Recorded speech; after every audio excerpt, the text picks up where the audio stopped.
Thomas Boker.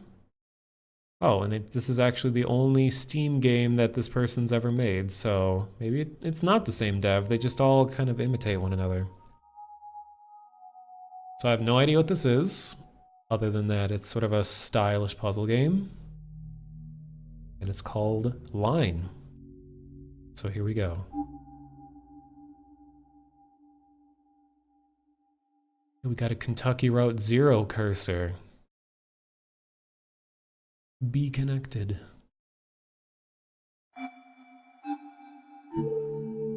All right. Ooh, I like the musical component. Hey, it's like I'm unlocking phones, Android phones. Okay, what happens if I do this?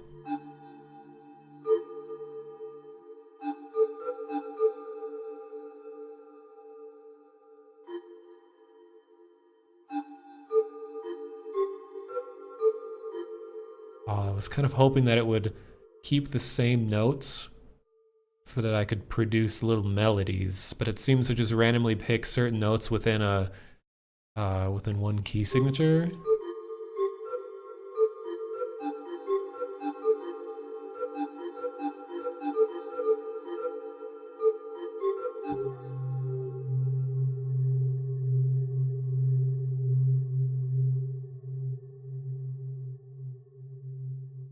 But now we have some variation here. So now we got two different colors. Okay, so it looks like I have to do them separate.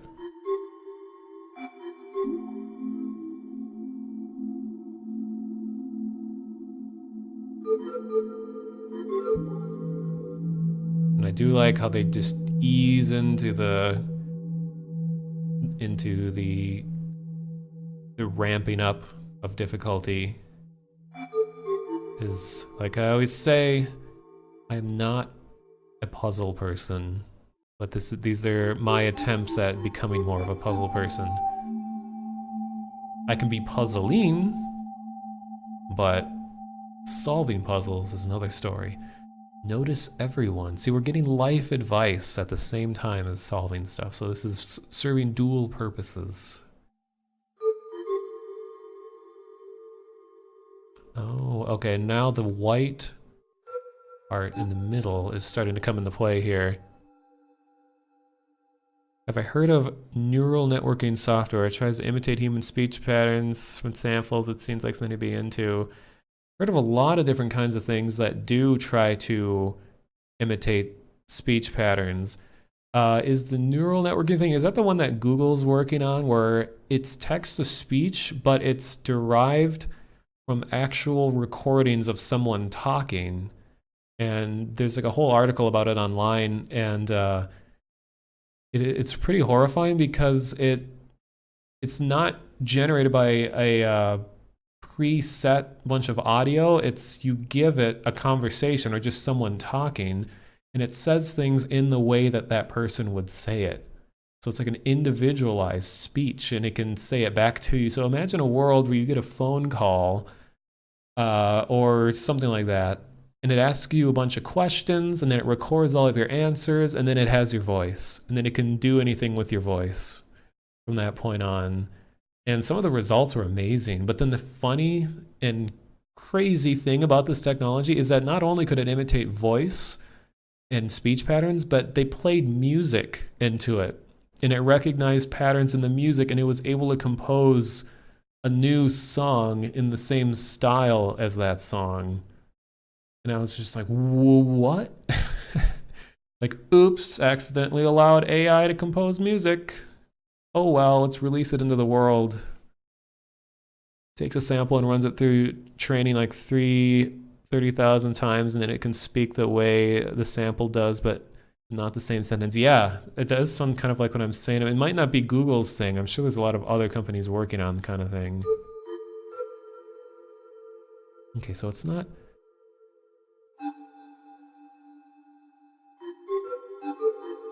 Oh, okay, it's just the starting and ending point. Interesting.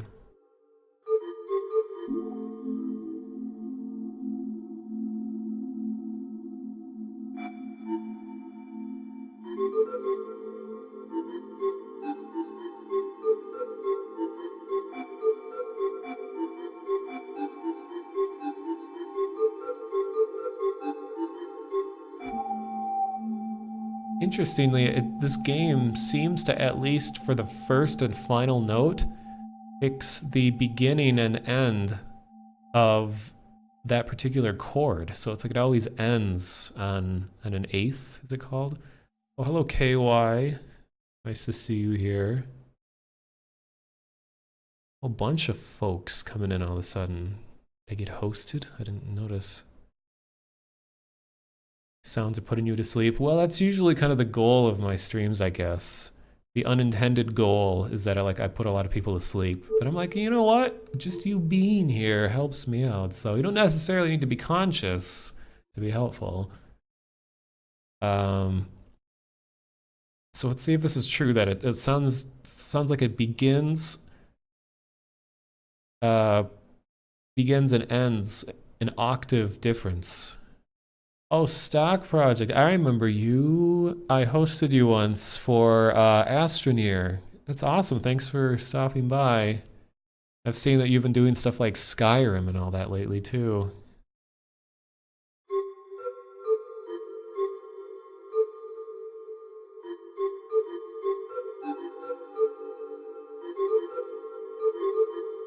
Okay, maybe it doesn't choose the beginning and end of a chord.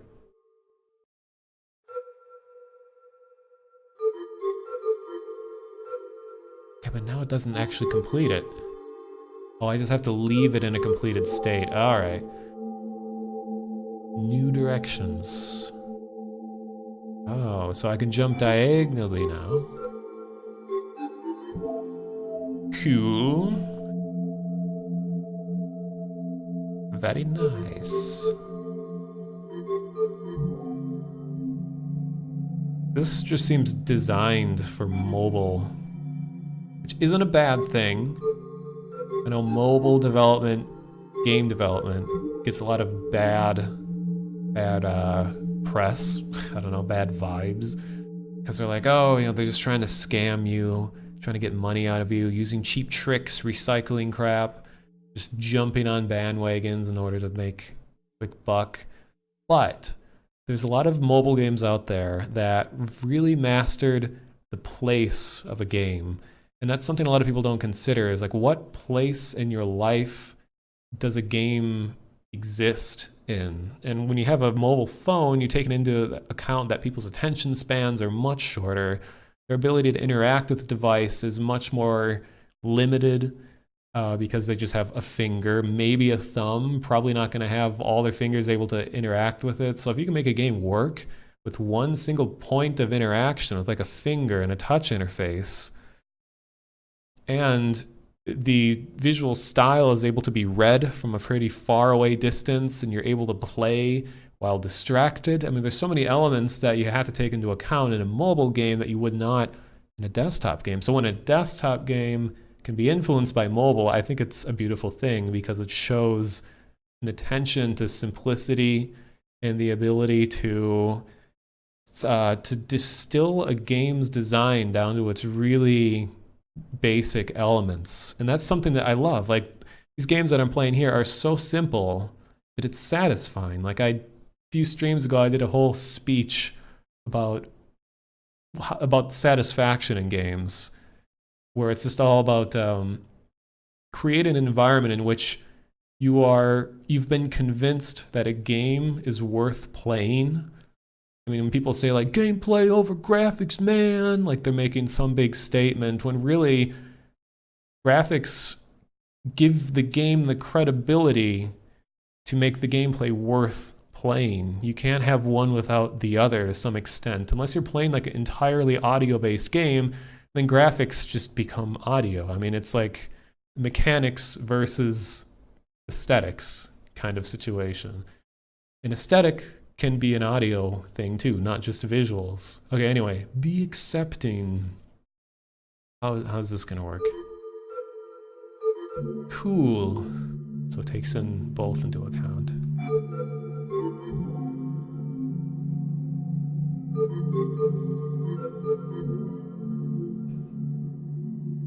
See, even though this is not challenging yet, I enjoy it. So you don't feel comfortable playing mobile games in public? I kind of felt that way. I'll see you later, Stock Project. Thanks for stopping by. Electric Eel, I felt that way up until Pokemon Go, to be honest. Okay, I think I got to meet all of these. Because, I mean, it still depends on the situation pretty heavily, where I won't,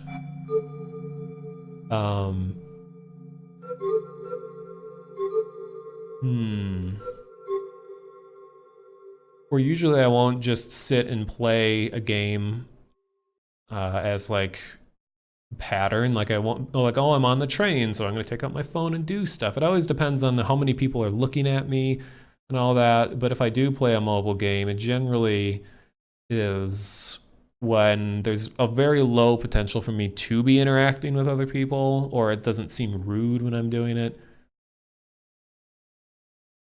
Right now you're playing Mushroom 11. What's that like? Bonnie also said Desert Golfing is the perfect mobile game.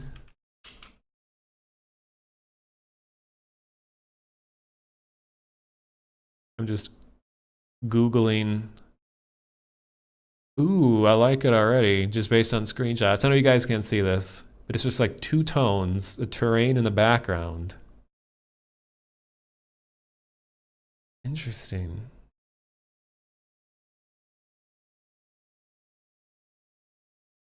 You wish you could play mobile games, but you have a really shitty phone.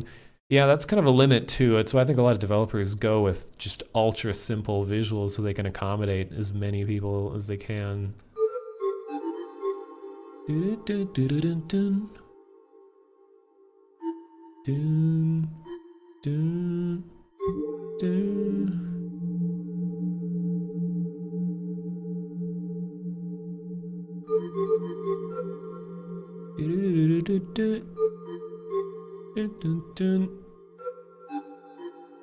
dun, dun. What did I do? Oh! See, it even blips to tell me that I did it wrong. That's good. Okay, go back. Ooh, I can just keep clicking.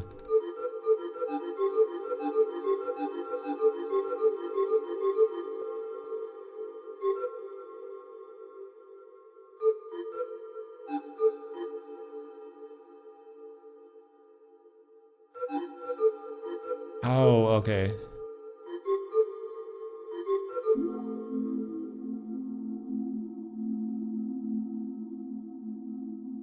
And also games drain battery life a ton, and my phone's battery just sucks right now. So when I get a new phone, I'll probably do it more often. You mean in public you have a SNES emulator on your phone? Ready for stuff table. Like Mushroom 11 a lot too. It plays like a giant blobby fungus that always wants to be the same size you move. I think I've heard of this. Oh, yes. KY, I think, didn't you talk about this game? I think it's either on one of your streams or it was on Two on the Vine, maybe? Because I remember looking this up and just thinking how amazing it looked. Or maybe you were playing it on stream and the developer was in the chat. I thought there was something something extra involved with this game. Like you knew the dev or something like that. It does look really cool. I think it was a desktop version of it.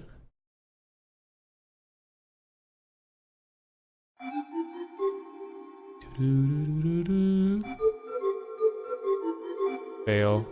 Failure. Sorry, I don't want to meme. There we go.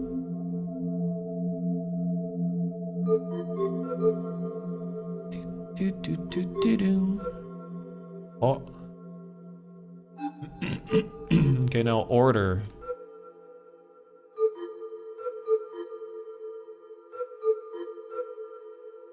Oh my god. Okay, so this one needs to be the one. No, but I can't retrace the same step. Is this possible? Okay. Here's my first obstacle.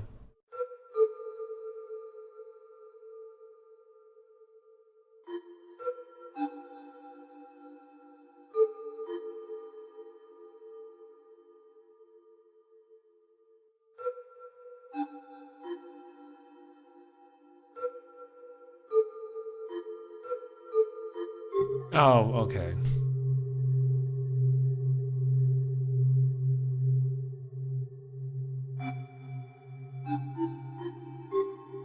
Nope, nope. I already see it's wrong. Okay, so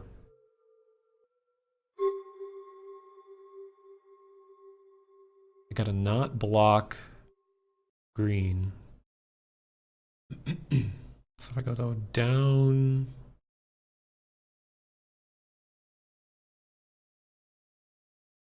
But how? Okay, it has to cross here.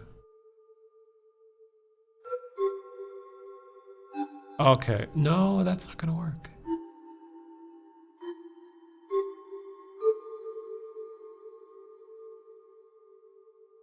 God. Nope.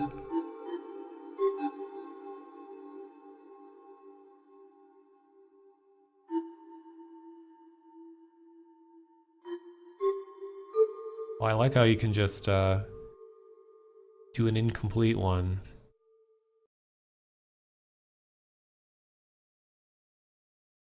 Okay, so...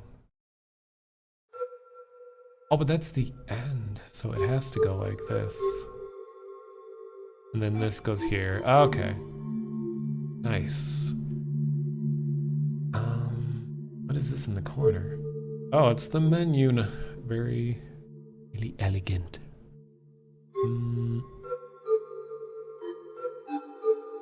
Wrong.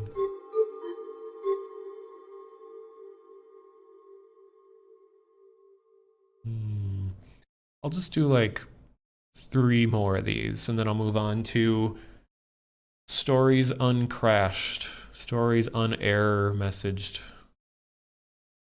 game unplayed. I'll talk more about it, but I was trying to do some research online about Stories Untold and seeing what sort of like post-game discussion there was about it. Because it seems like one of those games that people will just like sit and study for a long time. And there was almost nothing. Like the subreddit has 1 post, developer community page or whatever for the game. Oh, my voice. The Steam community was just people talking about crashes and some plot discussion, but there's almost no additional discussion going on. So that really is saddening. So I'm wondering if I should be the one to take initiative and be like, hey, I'm going to analyze this game and try to find out if there's more content to this game than we're being led to believe. Because it seems like the type of game that just is like, you know, waving flags around and like flashing lights everywhere saying, hey, read into me, please. Look, there's other stuff going on here. Kind of game.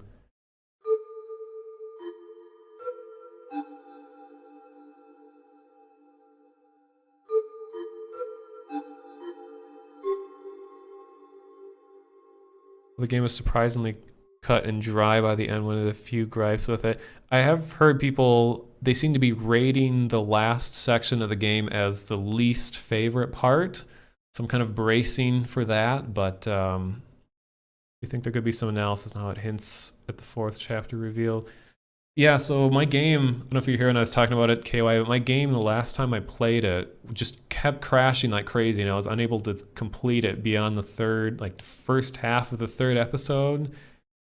So I don't know what happens at the end, but I'm hoping to do that tonight. Boom. Boom goes the dynamite.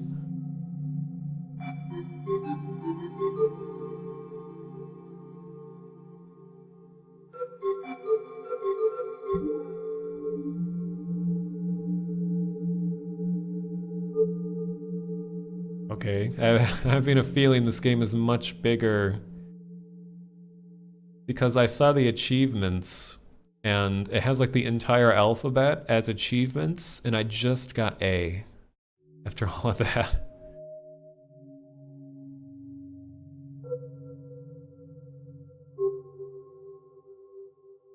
Regret. Oh my god, is this taking a darker turn?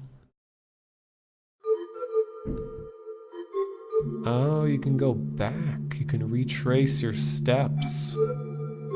It's like an allegory for life. To retrace your steps to go back to where you began.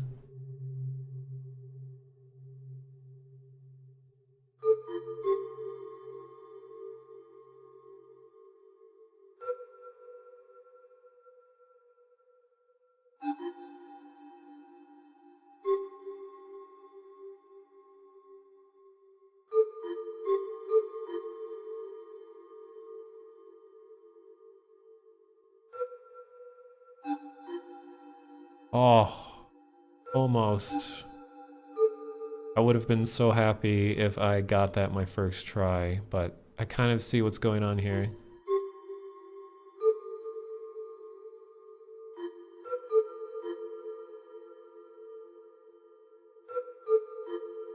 Shoot. Like I was saying, they should have the puzzle like this for unlocking your Android phone.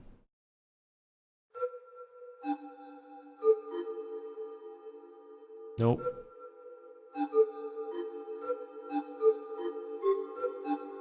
Dang, wait. Yes! That feels good.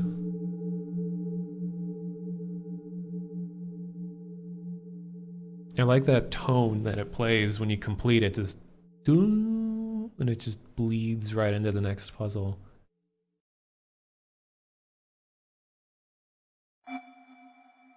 I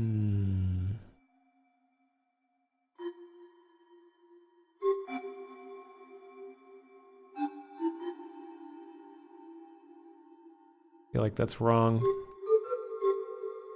But that's the only way I can connect that though, isn't it?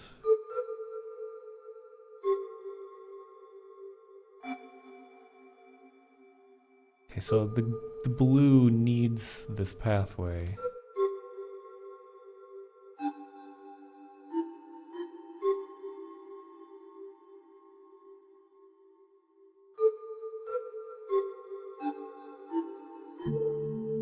Alright.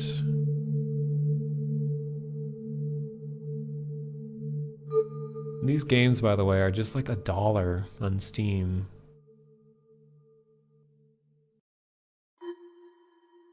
Another game I might want to put into this part of my stream eventually is maybe even have a whole stream about it. It's a game called The Room, and no, it does not have anything to do with a certain individual, but it's like its own puzzle game. It's like a very tactile, somewhat reality-based puzzle game, which usually when there's a anchoring, what's the word? Like a fundamental, am I talking about the mobile game? I think it started on mobile, but there's desktop versions too. And there's like 2 versions. I mean, there's like a sequel. But I love, the reason why I like Stories Untold is because it's puzzles, but they're puzzles that feel like they could exist in reality. Like, even though this game is as far, that I'm playing right now, is as far from reality as it can get, I'm willing to accept it because of its simplicity and its elegance and its design. But for the most part, I prefer games that feel like they could really exist. So it feels like I'm learning a life skill. Now the logo has like a key in it. I think I know what you mean. Yeah, I haven't really looked into it much, but I've seen people play it briefly. Oh, I keep doing that.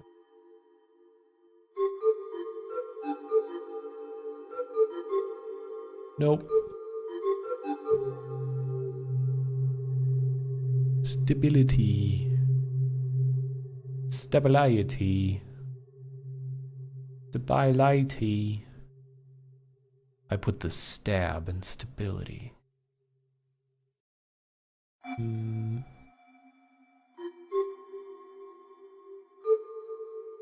Which if you play natural selection too, that could be pretty funny, because there's an area of one of the maps that is constantly fought over. That's called stability.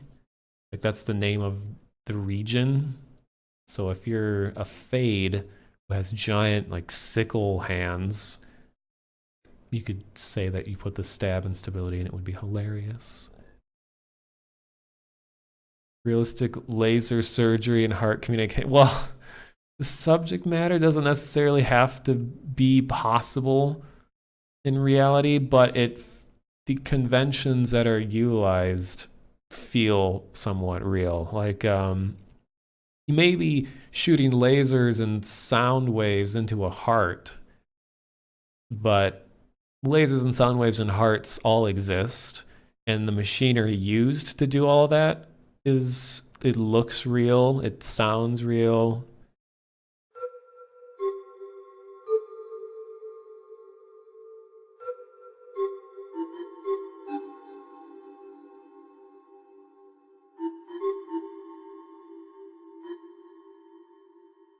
Okay, this one will be my last one.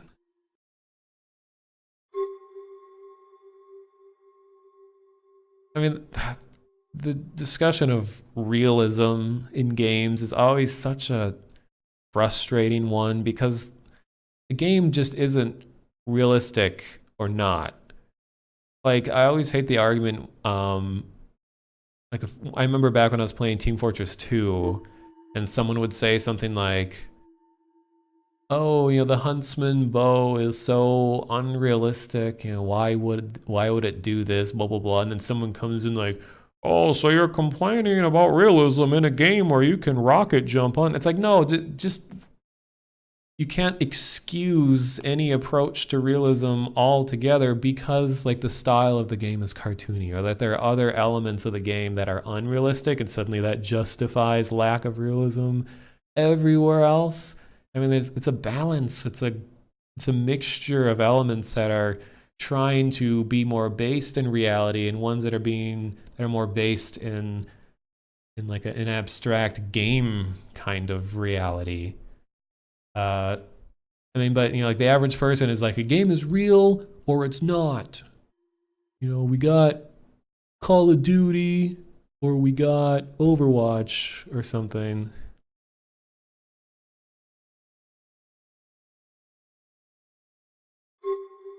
But technically, there is no video game in existence that is fully realistic because it's a digital game.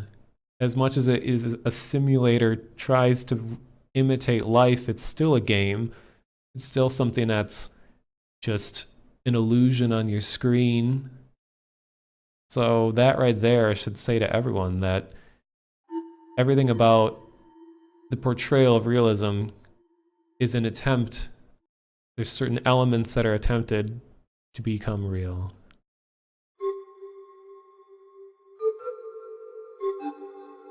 How on earth? Oh, so close.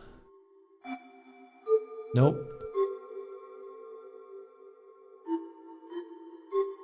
Nope.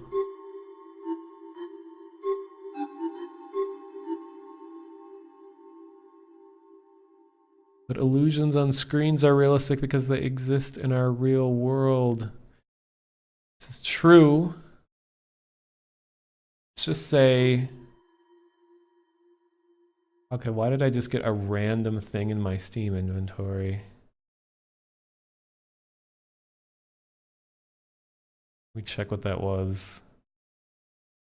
Okay, the game just gave me a card. I don't even know what those Steam cards are for.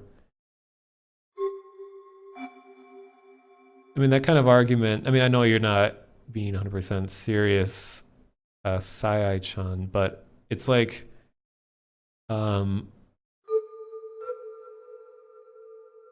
when people talk about, well, there's nature and then there's artificial man-made things, as if the man-made things did not come from nature. like as artificial as something can possibly be, it still came from nature at some point. So technically, nothing on Earth is not nature, or everything on Earth is nature.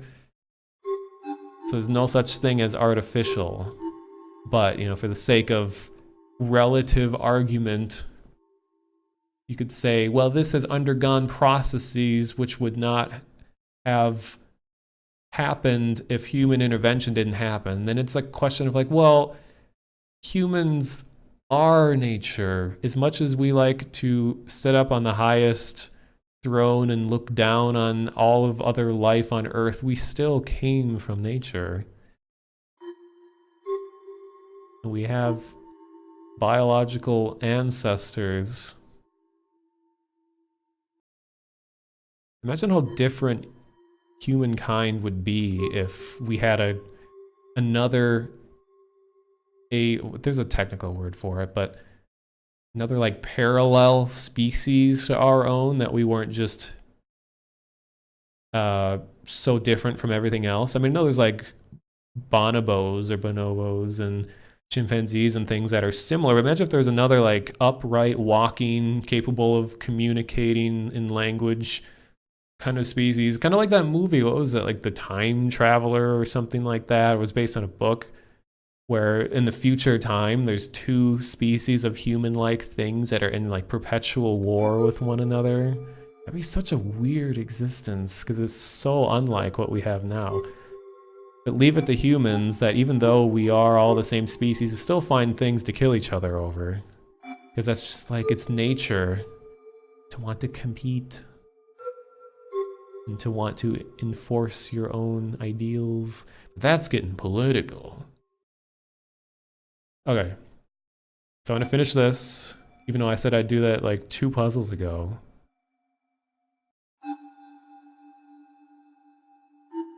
Nope.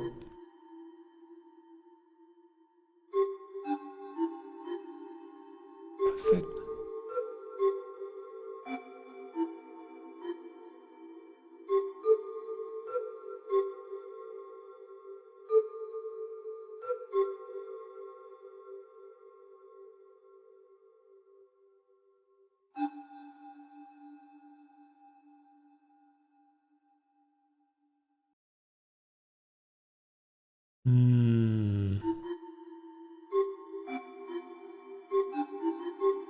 Having trouble here. Oh.